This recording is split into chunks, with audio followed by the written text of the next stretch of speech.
There's a woman who hides her hunger so deeply, even she forgot it existed. You've met her before, maybe in a lover's silence, maybe in the mirror. She laughs easily, but not fully. She gives more than she has.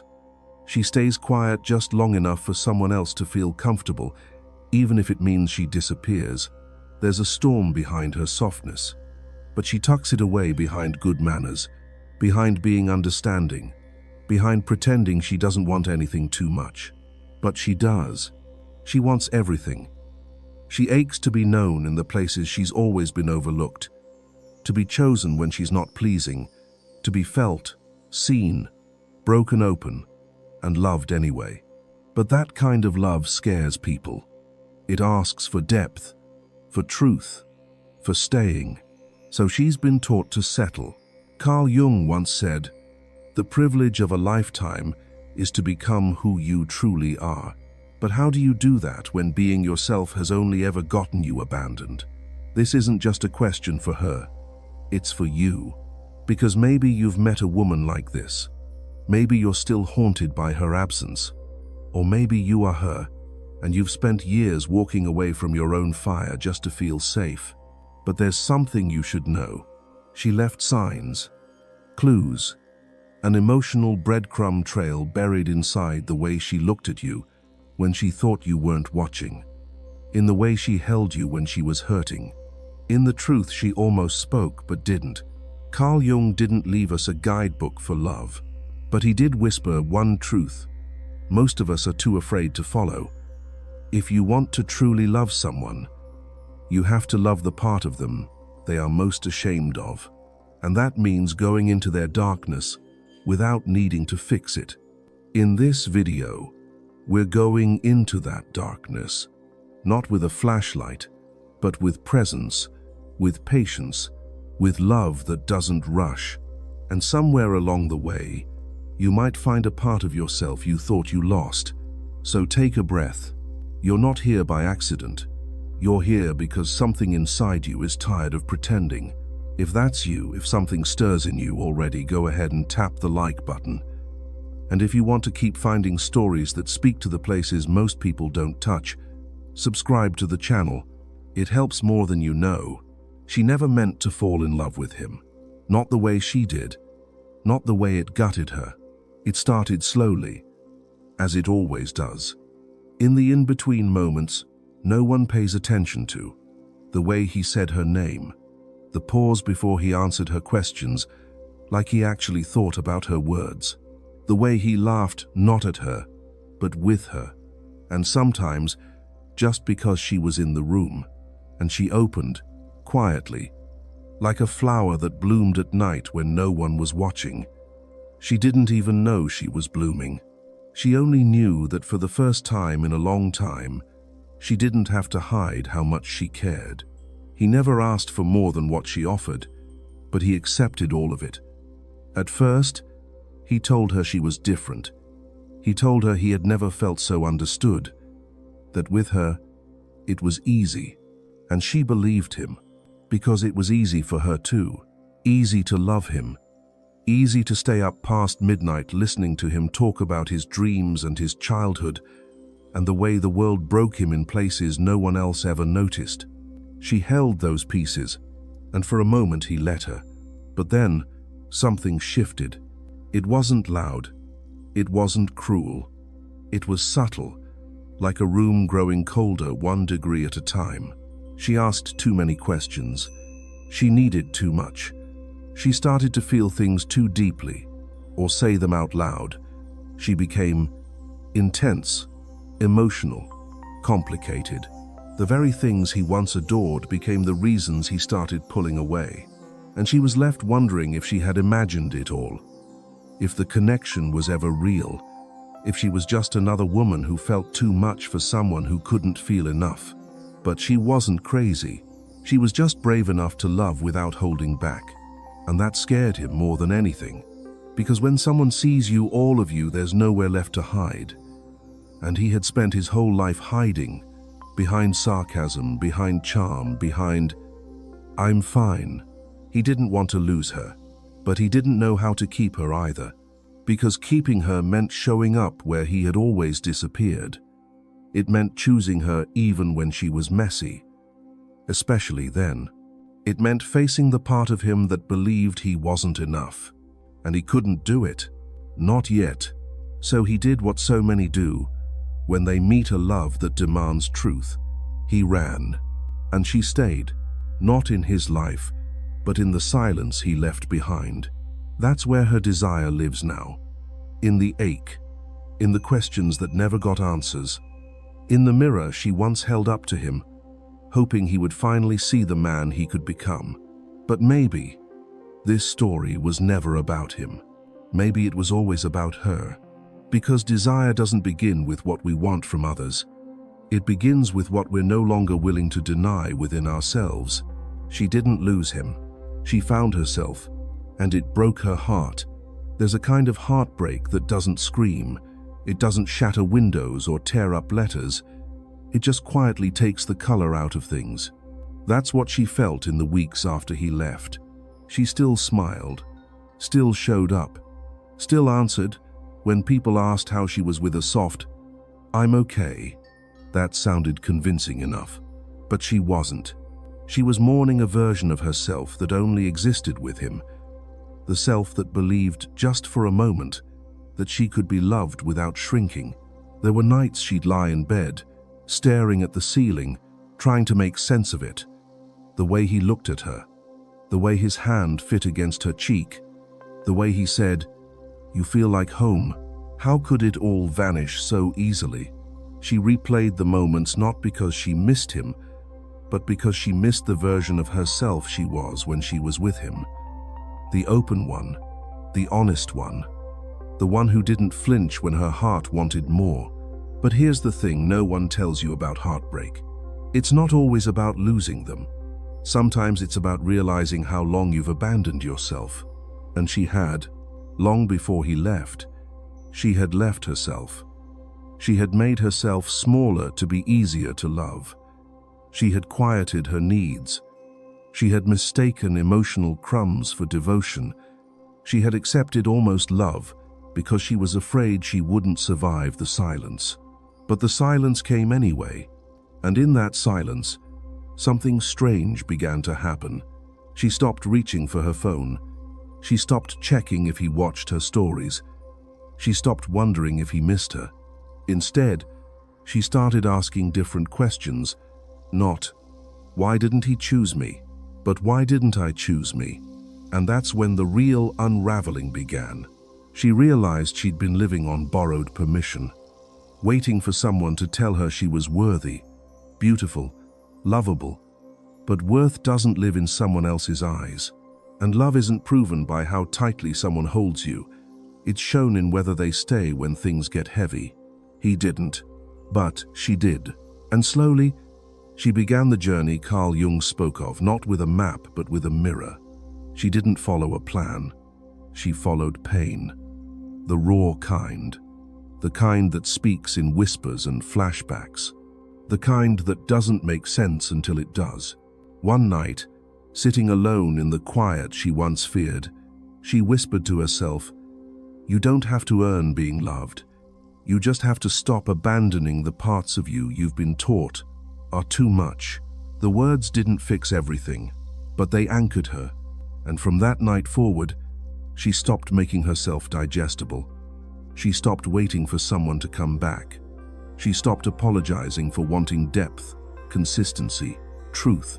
She started listening to her own longing. It wasn't a weakness, it was a compass. She used to think desire was dangerous, that it made people leave, that it made her cling, chase, cry too much. But now she was starting to see it differently. Desire wasn't the problem. Desire was the truth. It was the mask-tearer, the soul's sharp edge, the thing that dared her to say, "I want more." Not from him, from life, from herself. Because beneath the ache of missing him was a deeper ache, one that had nothing to do with his absence and everything to do with her own. She had vanished in so many ways, for so many years. She had smiled through discomfort, bit her tongue when her heart screamed, made herself small so others wouldn't feel inadequate. She'd been a peacekeeper in rooms full of unspoken war, and she was done. It didn't happen overnight. It happened in moments. Moments like when she said no without explaining herself, or when she cried on her own shoulder instead of waiting for someone else to comfort her. When she started writing again, not to impress, but to remember. And one day, almost without realizing it, she stopped hoping he would come back, because she wasn't in that place anymore. She didn't need someone to tell her she was deep, emotional, hard to find. She already knew. And now, she was becoming someone who wouldn't abandon herself for connection. Someone who wouldn't give her body before her soul felt safe. Someone who didn't just love passionately, but protected that love like something sacred, because it was. What she had to offer was rare. Not because she was perfect, but because she had faced the kind of pain most people run from and stayed tender. That's what Jung was pointing to. Not just the shadow, but the beauty hidden within it. The desire that seemed too much was actually the part of her most connected to her soul. She was never asking for too much. She was just asking the wrong people. And so the question changed from, how do I get someone to stay, to, why would I ever beg to be loved by someone who's afraid to see me? She no longer wanted love that tiptoed around her truth. She wanted love that could stand in the fire with her, that could say, I see your mess, your ache, your hunger, and I'm not going anywhere. And until that love came, she would offer it to herself, over and over, fiercely, tenderly, unapologetically, because there's a kind of woman who doesn't just survive heartbreak, she rises from it, changed, not colder, clearer. She began moving through the world differently, not louder but truer. There was a stillness in her now, not because she was done feeling, but because she no longer needed chaos to feel alive. Her body, once tensed with longing, had softened, not in defeat, but in surrender to herself. She no longer had the urge to chase, not because she didn't care, but because she had learned something that took her years of ache to understand. Real love doesn't need to be convinced. She stopped waiting for messages that never came, stopped rereading old conversations like scripture, stopped performing her worth in hopes someone would finally see what had always been there. Now she saw it. And so, when he came back, because of course he did, something strange happened. She didn't flinch. He stood at her door, metaphorically or otherwise, with the same smile, the same eyes, the same voice that once made her knees weak. He spoke in all the old languages. I miss you. You're the only one who ever got me. I was scared. I'm ready now. And for a second, her heart ached in a familiar way. But she had changed. And no matter how familiar his presence felt, she couldn't unlearn what she knew now. That love without depth was just a performance. That missing someone isn't the same as being able to meet them. That not all who return are meant to be welcomed. She looked at him not with bitterness, not with anger, but with the kind of clarity that only comes from grieving fully, from choosing yourself in the silence, from sitting in the loneliness long enough to realize it doesn't have to mean you're unlovable. And so she said the most radical thing a woman like her can say. I love you, but I'm not going back. Not because he was the villain, but because she was no longer the girl who abandoned herself just to keep someone close. He asked if she was sure. She smiled, not with cruelty, but with the softest kind of power. I'm sure. And maybe he didn't understand. That was okay. This wasn't about teaching him a lesson. This was about finally learning her own. That desire is not a threat. It's a doorway. And when you walk through it, you don't always find someone waiting on the other side. Sometimes, you find yourself, and that's enough. More than enough. Some mornings, she still missed him. Not in the way she once did, not with that desperate ache that made it hard to breathe. Now, it was quieter, like a soft echo in the chest, a remembrance, not a reaching. She'd pour her coffee slowly, letting the steam rise against her face. Sometimes she'd pause by the window, feeling the light warm her skin, and think of how far she'd come, not geographically, soul-wise, because she used to live at the mercy of other people's affection, measuring her worth by how tightly someone held on. She thought being loved meant being needed, and being needed meant staying, even when staying meant bleeding slowly. But now, she knew, peace doesn't feel like a firework. It feels like nothing is missing. She no longer needed anyone to reflect her value back to her. She knew what she brought: depth, devotion, a kind of emotional honesty that made people uncomfortable if they weren't ready to see themselves. And she was okay with that now, because when you start choosing yourself, you stop trying to be chosen by those who don't even know how to see. There were still nights when the bed felt too wide, still songs she skipped, still memories that passed like uninvited guests, but she didn't push them away. She let them come, she let them sit, and then she let them leave. She was no longer afraid of feeling too much. She was afraid of feeling nothing. That was the real danger, to shut off her heart just to avoid hurting again.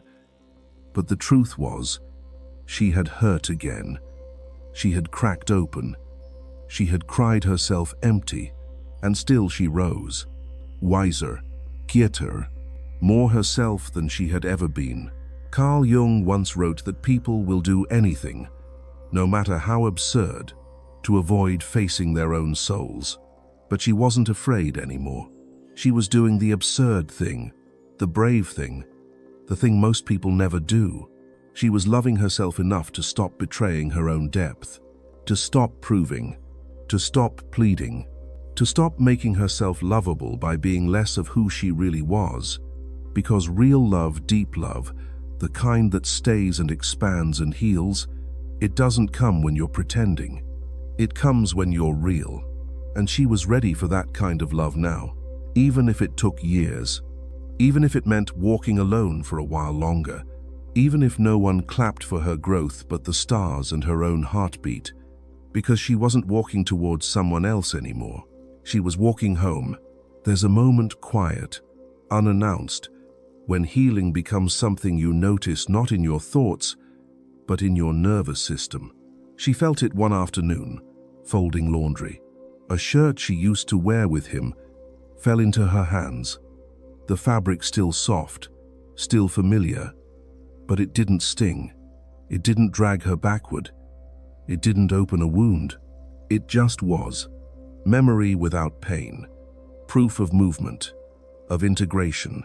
Healing, she realized, doesn't always come wrapped in revelation. Sometimes it looks like sitting through silence without needing to fill it. Sometimes it sounds like a no that doesn't shake in your throat. Sometimes it means noticing the emptiness where a trigger used to live and feeling peace instead. That's when she knew. The map Jung left wasn't about chasing shadows. It was about sitting beside them, about listening to the parts of you were taught to hide. Desire had once felt like a wildfire, uncontrollable, dangerous, shameful. Now it felt like a pulse, a guide, a flame that warmed rather than burned. She stopped apologizing for her hunger, for the way she wanted to be kissed with intention, held with presence, talked to with truth, even when it was messy. She stopped folding herself into the shape of cool, chill, low maintenance, because those weren't love. Those were masks, and she had peeled off everyone. There were days her voice still trembled when she asked for what she needed, but she asked anyway, because trembling was better than silence, because trembling was honest, and honesty was sacred now. One evening, she met someone new, not a replacement, just someone. He didn't sweep her off her feet. He didn't promise the stars. He didn't say she was different or not like other women. What he did was listen, really listen. He didn't flinch when she spoke her truth. He didn't shrink from her feelings. He didn't interrupt her story with his own. He asked questions that made her think. He looked her in the eyes when she answered. He didn't try to fix her, he just stayed. And for the first time, she didn't feel the need to perform. She just existed, fully, and she watched herself like, from outside her own body, laugh without filtering, speak without rehearsing, love without calculation. It wasn't perfect, but it was honest, and that was enough, because she wasn't looking for a fairy tale anymore. She was looking for a mirror, not the kind that reflects only your beauty, but the kind that shows your shadows and stays. She had become that mirror for herself first. That's what changed everything. She used to believe that love was something she had to earn, that if she just healed a little more, softened a little further, became easier to love, then maybe someone would stay. But now she understood. Real love doesn't wait for perfection. It just asks for presence. And so, she stopped editing herself in real time, stopped biting her tongue when it trembled with truth, stopped measuring how much emotion was acceptable, stopped pretending that her softness wasn't laced with fire. She had walked through her own shadow, sat beside it, held its hand. She knew now that her deepest hunger wasn't for affection, it was for intimacy. Not the kind that touches your body but skips your soul. The kind that sees your darkness and says, "I'm not afraid of that."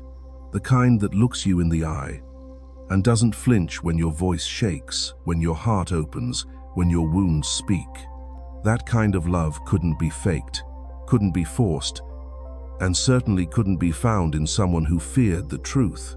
So she stopped fearing her own. She was no longer the girl who needed saving. She was the woman who had already saved herself by standing in the ruins of her own longing and choosing not to run. She still got lonely sometimes, but loneliness wasn't the enemy anymore. It was just a reminder, a whisper. You haven't met someone who can meet you here yet. Not someone to complete her, but someone to join her. Someone who had also made peace with their own pain, who didn't need her to be small in order to feel big, who didn't confuse her intensity with instability, who didn't ask her to dim just so they could shine. Until then, she would stay rooted in herself, because the truest love she'd ever tasted was the love she gave when no one else was around to offer it back. The love that held her up through every wave of grief. The love that refused to leave no matter how dark it got inside. That love was hers now, and when someone worthy came along, they wouldn't give her love. They would recognize it, and they would honor it like something sacred, because they'd know. To love a woman like her is to walk into the wild and stay, to step beyond comfort, to sit beside longing, to say, "I see you," and mean it not just when it's easy, but when it's everything. And she was no longer afraid of asking for that, because now she knew what she brought. Not a perfect love, but a real one. There's a softness that comes after the storm, not the softness of surrender, but of self-possession. And that's where she lived now, not in the fantasy of being rescued, not in the illusion that someone else's love could patch up old holes, but in the still, grounded knowing that she was already whole even with the cracks. Especially with the cracks. She no longer chased meaning in people who couldn't hold it, no longer begged the past to rewrite itself, no longer tried to fit into stories where she had to shrink just to stay in the plot. She wrote her own now, not as a hero, not as a victim, but as a woman who learned to sit with desire without rushing to satisfy it. A woman who could name her loneliness without shaming it, who could love someone and still walk away if she needed to, because love wasn't the finish line anymore. Self-abandonment was, and she refused to cross it again. Her nights were quieter now, not because the ache had gone, but because she had made peace with it. She no longer feared missing someone. Missing was proof of feeling. Feeling was proof of being alive, and being alive was enough. She'd lie in bed and whisper the truths she once needed to hear from others. You're not too much. You're not hard to love. You're not broken. You're sacred. And the more she said it, the more it echoed back from inside her bones. She had become the place she once searched for in others. That's when everything began to change. Not because her life became perfect, but because she stopped asking for a perfect life in order to feel worthy of it. Now, she wanted real. Messy, flawed, breathtakingly honest real. She wanted mornings that began in silence and ended in laughter. Arguments that didn't fracture the foundation. Love that held space, not chains. And she knew she could only attract that by being that. By living her truth so deeply that anything built on lies would fall away on its own. She had walked away from lovers, from friends, from roles that once defined her. But none of those losses compared to the peace she had gained. Peace that came not from being untouched, but from being untouched by denial. She didn't need anyone to carry her anymore. She had learned to walk with her wounds without letting them lead. She was no longer afraid of her own depth, because she finally understood. The ones who are too afraid to love you fully were never meant to hold you. They were only ever meant to wake you. And now that you're awake, you'll never go back to sleep. There is a quiet power in the woman who no longer waits. Not for clarity, not for closure, not for someone to come back and say, I finally see you, because she sees herself now. And in that vision, clear, unshaken, undimmed, she found something even more valuable than being loved. She found freedom, not the kind that dances on beaches or moves to a new city just to feel something again. The kind that lives in your chest when you no longer twist yourself into a version someone else can accept. Freedom, for her, was walking into a room and not scanning it for approval. It was saying how she really felt without first checking to see if it was too much. It was making decisions that scared her, but still making them. And most of all, it was trusting herself not because she always had the answers, but because she had learned how to listen. To her gut, to her longing, to the way her chest tightened around dishonesty and opened wide when she told the truth. She didn't need to ask anymore, is this okay? Because she had become her own permission. And when she finally crossed paths with love again, the kind she used to dream about, she didn't fall head first. She stood still. She observed, not from fear, but from reverence. She didn't rush to pour herself into someone just because they looked thirsty. She didn't confuse attention with presence. She didn't need promises carved in stone. What she needed was something simpler: consistency, accountability, care without conditions. And when she found that, it didn't overwhelm her, because she had made space for it. She could receive now, not because someone finally made her feel worthy, but because she stopped arguing with the part of her that always had been. This is what healing looks like, sometimes. It's not a grand finale. No applause. No cinematic kiss in the rain. It's a soft morning where your heart feels quiet. It's walking past an old trigger and feeling nothing but grace. It's the moment you realize you no longer want them back.